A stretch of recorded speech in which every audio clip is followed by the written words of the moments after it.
Bienvenue dans l'entretien de l'intelligence économique, l'émission consacrée aux acteurs de la mondialisation. Les hommes vont avoir soif et risquent de s'entretuer pour accéder à l'eau potable. Les chiffres des Nations Unies sont impressionnants et font peur. En 1995, 400 millions de personnes étaient dans une situation de stress hydrique. Dans moins de 8 ans, si rien n'est fait pour éviter cette catastrophe, ils seront 4 milliards. Pour en parler, je reçois l'un des meilleurs experts dans ce domaine, Franck Galland, président d'Environmental Emergency and Security Service, également chercheur à la Fondation pour la recherche stratégique. Bonjour Franck Galland. Bonjour. Est-ce qu'on peut délimiter ce qu'est ce stress hydrique? On parle de 500 mètres cubes par an et par habitant. C'est quoi? Alors, c'est une donnée issue de travaux d'un remarquable chercheur qui était Martin Falkenmark, un chercheur suédois qui a essayé de quantifier effectivement cette pénurie d'eau. 500 mètres cubes d'eau par habitant et par an en termes de ressources renouvelables, c'est rien. Pour vous donner un ordre d'idée, en France, on a cette chance d'être à 3300 en moyenne. D'accord, et vous avez des pays comme le Yémen, bien avant le conflit qui endeuille ce pays. Le Yémen était à 200 mètres cubes d'eau par an et par habitant en termes de ressources renouvelables. Donc, autant vous dire, plus rien.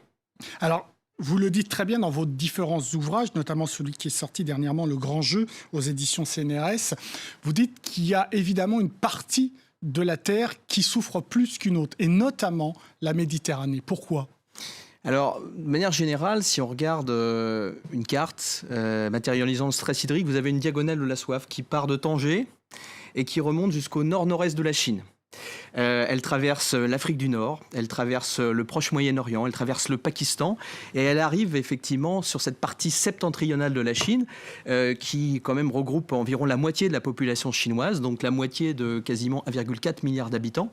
Donc c'est effectivement une zone à risque qui, par manque de gouvernance sur la gestion de l'eau, qui, par conséquence du changement climatique, par épuisement de la ressource due à une activité industrielle, une activité agricole qui a énormément ponctionné sur les aquifères, sur les nappes phréatiques et sur les cours d'eau, eh bien cette zone manque cruellement d'eau aujourd'hui.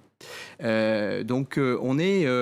je dirais, à un croisement de chemin, à une accélération de l'histoire. Et je dirais, même si Hillary Clinton n'a pas été élue, elle avait, comme en tant que secrétaire d'État de la présidence Obama, demandé un rapport à la communauté nationale du renseignement américain qui est sorti le jour de la Journée mondiale de l'eau, le 22 mars 2012. Et ce rapport s'est appelé Global Water Security, c'est-à-dire les enjeux sécuritaires et stratégiques liés aux ressources en eau au niveau global. Eh bien, ce rapport a eu la pertinence de montrer qu'il y avait alarme, de montrer malheureusement qu'il fallait agir sur le sujet. Peut-être est-ce trop tard dans certaines parties du monde. Je vous parlais du Yémen tout à l'heure.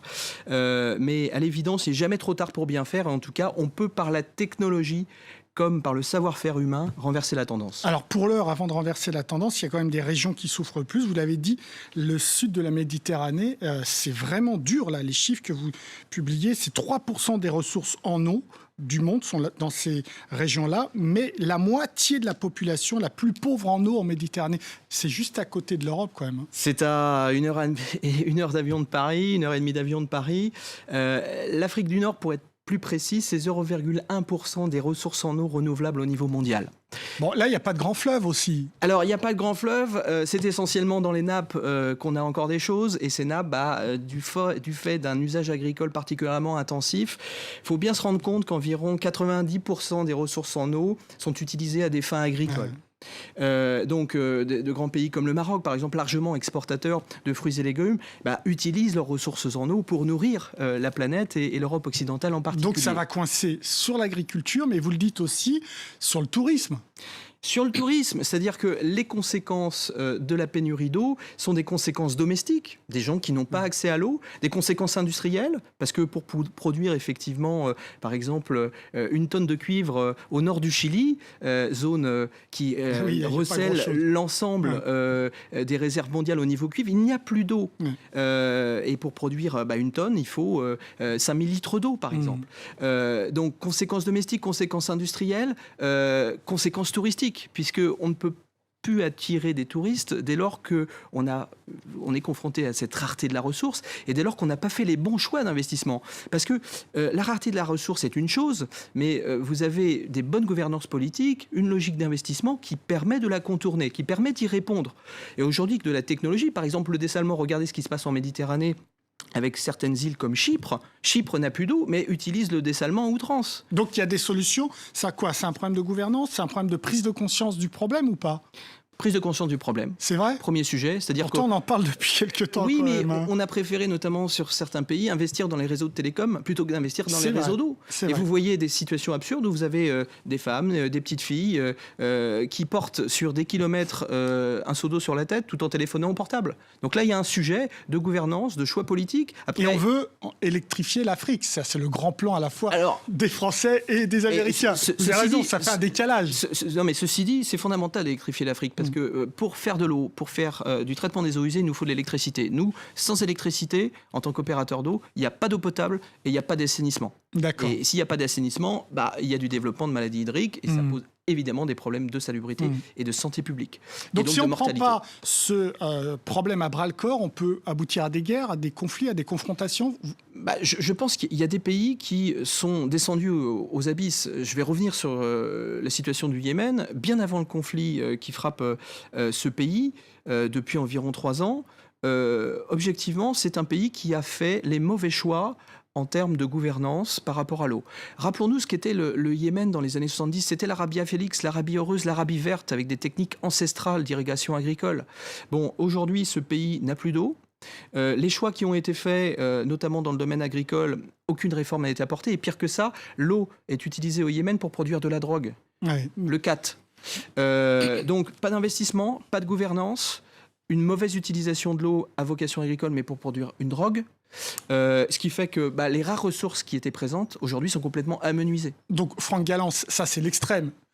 Entre cet extrême-là et la prise de conscience là en Afrique du Nord et peut-être plus fortement en Asie avec les problèmes avec l'Inde qui risquent de se poser à cause de ce problème, on a avancé. Mais on avance et tout se passe par volonté politique et après par le savoir-faire des hommes et des femmes. Vous nous confirmez que ce n'est pas un problème technologique? C'est pas un problème technologique. Le savoir-faire de nos ingénieurs, de nos techniciens, quand je dis nous, parce que les entreprises françaises ont cette capacité, ce rayonnement international dans le domaine de l'eau, permet de résoudre des situations qui paraissaient difficilement résolvable. Prenons la situation de l'Algérie. Le président Bouteflika a pris une décision dès 2002 avec à l'époque son ministre des Ressources en eau, Abdelmalek Sellal, devenu Premier ministre, actuel Premier ministre de l'Algérie, de prendre ce sujet à bras-le-corps. Eh bien, 10 ans après, il y a de l'eau H24 à Alger. Alors qu'avant, on était obligé effectivement de faire des réserves, de stocker dans sa baignoire, de stocker sur des réservoirs en hauteur.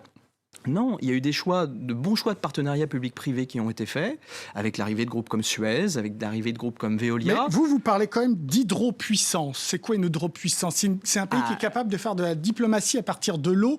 Est-ce que la Chine doit être une hydropuissance? Mais dans ces cas-là, elle va poser des problèmes à l'Inde en détournant certains fleuves. L'hydropuissance, c'est un concept stratégique, c'est un concept politique, mais ça peut être aussi un concept technologique. Je vais illustrer mon propos dans un instant. Concept politique et hydropolitique, la Turquie est une hydropuissance, avec sa maîtrise des barrages sur le Tigre et l'Euphrate. L'Éthiopie, avec la construction de ce barrage Renaissance, qui devrait sortir définitivement de terre en 2017, fin 2017, sera potentiellement une hydropuissance, puisqu'elle aura la maîtrise du Nil bleu. Alors elle le fait pourquoi? Parce qu'elle aura en 2030 110 millions de personnes à nourrir. Elle le fait parce qu'elle a un potentiel hydroélectrique absolument hallucinant, 45 000 mégawatts, on parle de 45 000 mégawatts.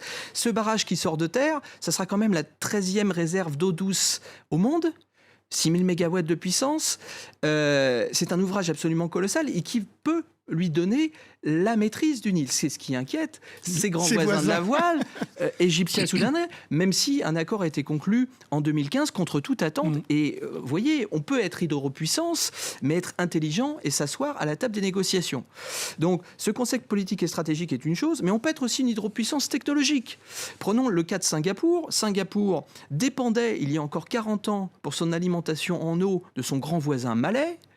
Singapour a vécu, y compris un acte terroriste sur sa conduite qui alimentait cette cité-État en eau brute, c'est-à-dire en eau non traitée, eh bien Singapour a fait le choix, il y a 20 ans, de devenir un hydro-hub pour l'Asie, c'est-à-dire un pôle technologique de référence qui est un phare de rayonnement de connaissances scientifiques et technologiques aujourd'hui, dont beaucoup de pays, dont la Chine, confrontée à un problème de rareté de la ressource, est aujourd'hui envieux et veut faire à peu près la même chose, parce que Singapour utilise du dessalement, mais ce qu'on sait beaucoup moins, c'est que Singapour utilise de la réutilisation des eaux usées et va devenir championne du monde dans ce domaine.